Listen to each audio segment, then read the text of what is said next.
So today we are going to study about rationalization. That is the first chapter of class 9 number system and very important topic. आप देखेंगे कि ये rationalisation आपको बहुत आगे तक काम आता है, इसलिए काफ़ी सीरियसनेस के साथ इसको स्टडी की. So rationalization, first we need to understand what is rationalization. So what we say that rationalization is a process to convert any irrational number into a rational number. As we know that root 2, root 3, root 5, all these numbers are what? Rational number. So from this, as it is a irrational number. तो इन irrational numbers को rational number में convert करने के लिए हमें क्या करना है? First we need to find out the rationalising factor. तो रेशनलाइजिंग फैक्टर क्या होता है? Rationalising factor is that value which going to multiply with an irrational number to make that irrational number into a rational number. So for the single term, as we can see that root 2, root 3, root 5, these are in single term. So in single term, what we say that the number, if it is multiplied with itself, if we multiply root 2 from root 2, it becomes 2. Root 2 was an irrational number. इस irrational number को जब हमने इस root 2 से multiply किया तो ये क्या बन गया 2, और 2 क्या है आपका? 2 एक रेशनल नंबर है. तो इट मींस ये सेकंड रूट 2 जो हमने मल्टीप्लाई किया इस रूट 2 में, इसको 2 तक फॉर्म करने के लिए, तो ये रूट 2 बेसिकली इसका हुआ रेशनलाइजिंग फैक्टर. तो हम ये कहते हैं सिंगल टर्म के केस में अगर आपको किसी भी इरेशनल नंबर को रेशनल नंबर में कन्वर्ट करना है तो सिंपली आपको क्या करना है? उस नंबर को उसी से मल्टीप्लाई करो. जैसे यहाँ पर रूट 3 बेटा, तो रूट 3 को रूट 3 से ही मल्टीप्लाई कर दो, it will become 3 and 3 is a rational number. Simply root 5 को root 5 से मल्टीप्लाई कर देंगे तो ये 5 हो जाएगा. और आप देख सकते हैं कि नंबर को किसी भी सिंगल टर्म इरेशनल नंबर को जब हम उसी से मल्टीप्लाई कर देते हैं तो वो इरेशनल नंबर रेशनल नंबर में कन्वर्ट हो जाता है. इस प्रोसेस को बेसिकली हम रेशनलाइजेशन कहते हैं. और जो नंबर हमने उससे मल्टीप्लाई किया उस इरेशनल नंबर में, जिससे कि वो इरेशनल नंबर रेशनल नंबर में कन्वर्ट हो जाए, उस नंबर को हम बोलते हैं रेशनलाइजिंग फैक्टर. खैर, ये बात तो थी सिंगल टर्म के केस में. इफ देयर आर 2 और more than 2 terms given, for example you have been given root 3 plus root 2. Again you can see it's an irrational number. अब अगर ये irrational number है, इसको rational number में convert करना है तो क्या करेंगे? अगेन इसका रेशनलाइजिंग फैक्टर देखना होगा.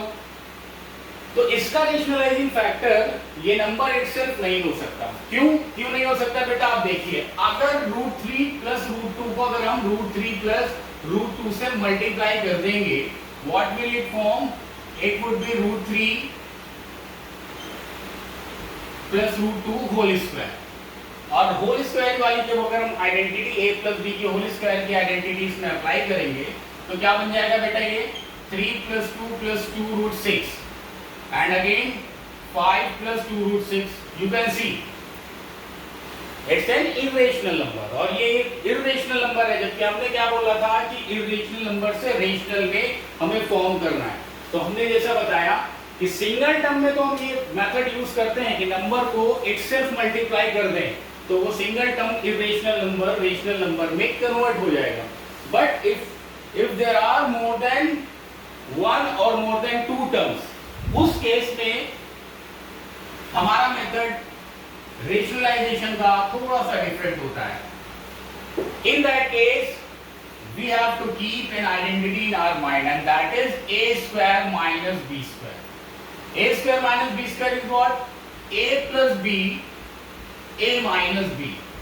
And suppose root 3 plus root 2 को हमें क्या करना था? रेशनलाइज करना था, रेशनल नंबर में कन्वर्ट करना था. अब अगर हम इसको देखें तो फर्स्ट टर्म रूट 3 लिखा हुआ है, इसको अगर हम a कंसीडर कर लेते हैं, बीच में प्लस का साइन लगा दिया, सेकेंड टर्म को हमने बी से कम बी कंसीडर कर लिया, तो ये टर्म किस फॉर्म में लिखा हुआ है, ए प्लस बी। अब आप देखिए ए प्लस बी में किसका मल्टीप्लाई है कि जिससे ये ए स्क्वायर माइनस बी स्क्वायर के फॉर्म में कन्वर्ट हो गया। तो आप देख सकते हैं ए प्लस बी में जब हम ए माइनस बी से मल्टीप्लाई करते हैं तो A square minus B square form होता है। मींस इसको इस फॉर्म में लेकर आने के लिए इसी के a माइनस बी फॉर्म से मल्टीप्लाई करना होगा, और वो क्या होगा बेटा, √3 माइनस √2। अब यहां पर ये √3 माइनस √2 इसका क्या होगा, इसका रेशनलाइजिंग फैक्टर, क्योंकि जब हम √3 प्लस √2 में √3 माइनस √2 से मल्टीप्लाई करते हैं तो एक ऐसा फॉर्म हो जाता है √3 का होल स्क्वायर माइनस √2 का whole square. Now you can see √3 square is 3 एंड √2 स्क्वायर इज 2, दैट बिकम्स 1। आप देख सकते हैं कि √3 प्लस √2 से 1 फॉर्म हो गया। किस आइडेंटिटी को यूज करते हुए, ए स्क्वायर माइनस बी स्क्वायर। आपको बस ये देखना है वो दो टर्म a प्लस बी के फॉर्म में लिखे हुए हैं या a माइनस बी के फॉर्म में लिखे हुए हैं। अगर हम इसको रब कर दें दूसरा नंबर ले लेते हैं, and this time the number is √2 minus 1।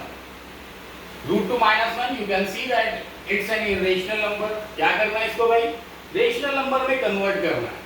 अब रेशनल नंबर में अगर इसे कन्वर्ट करना है तो इसका रेशनलाइजिंग फैक्टर देखना है। अब रेशनलाइजिंग फैक्टर आप देख सकते हैं यहां पर दो टर्म है, दो टर्म के लिए हमने क्या बताया था, a square minus B square की आइडेंटिटी आपको अपने माइंड में रखनी है, which is a plus b and a minus b. तो ये √2 माइनस 1 किस फॉर्म में लिखा है, अगर फर्स्ट टर्म को ए कंसीडर करते हैं, सेकेंड टर्म को बी कंसीडर करते हैं, तो ये a माइनस बी के फॉर्म में लिखा हुआ है। अब इस ये a माइनस बी है तो इसका a प्लस बी क्या होगा, √2 प्लस 1। तो √2 प्लस 1 क्या हुआ, इसका रेशनलाइजिंग फैक्टर। अब रेशनलाइजिंग फैक्टर अगर हो गया तो इसको क्या करेंगे, a माइनस बी और a प्लस बी क्या होता है भाई, a square minus B square. तो √2 का स्क्वायर 2 माइनस 1 का स्क्वायर 1, तो 2 माइनस 1 एंड दैट बिकम्स 1।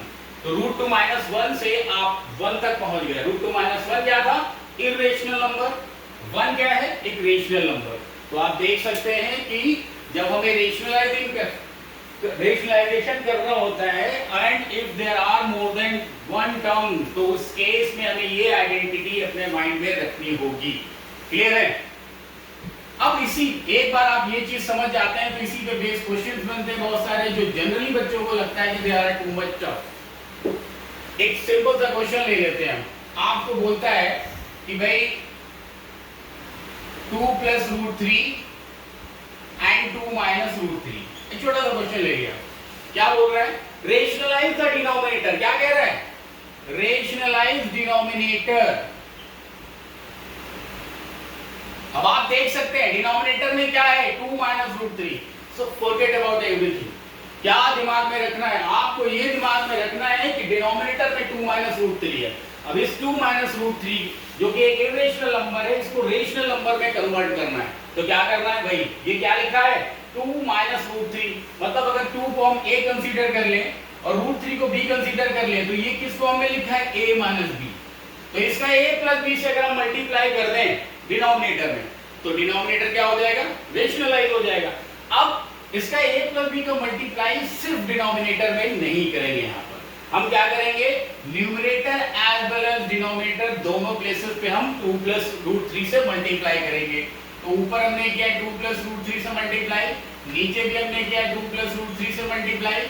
अब आप देख सकते हैं कि ऊपर 2 प्लस √3 इंटू 2 प्लस √3 क्या बन जाएगा बेटा, 2 प्लस √3 का होल स्क्वायर, जबकि नीचे क्या बन जाएगा, a minus b a plus b is what. यहां पर देखिए a minus b and a plus b is what, that is a square minus b square, means square of 2 minus square of √3।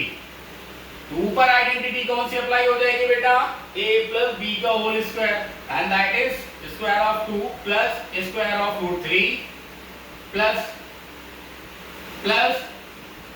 2 into √3 upon square of 2 is 4, square of √3 is 3, ऊपर 4 plus 3 plus 4 √3 upon 1. Finally 7 plus 4 root 3 upon 1. Now you can see the denominator is 1 and 1 is a rational number. तो यहाँ से यहाँ तक हम पहुंचे कैसे? इस आइडेंटिटी को यूज करते हुए. तो ये आइडेंटिटी आपको हमेशा दिमाग में रखनी है. अगर कोई टर्म a प्लस बी के फॉर्म में लिखा है तो a माइनस बी से मल्टीप्लाई कर दोगे तो a स्क्वायर माइनस बी के स्क्वायर के फॉर्म में कन्वर्ट हो जाएगा. और अगर a माइनस बी के फॉर्म में लिखा है तो a प्लस बी से मल्टीप्लाई कर दोगे तो a square minus B square के फॉर्म में पहुंच जाओगे. और बहुत आसानी से आप ये क्वेश्चंस कर सकते हैं. ये सिंपल फॉर्म में है. अब क्या है इसमें मान लीजिए कई सारे टर्म्स हम और ऐड कर दें. तरीका मेथड वही है. आपको करना यही है. करना क्या है? आपको identity a square minus B square अपने माइंड में रखनी है. जिस भी टर्म को मतलब जिस भी एक्सप्रेशन को आपको इरेशनल से रेशनल में कन्वर्ट करने के लिए बोल रहा है तो a square minus B square आप अप्लाई करना है कब? When there are more than one term. Right? Okay, cut कर दे भाई. ओके बोले तो कट कर दिया.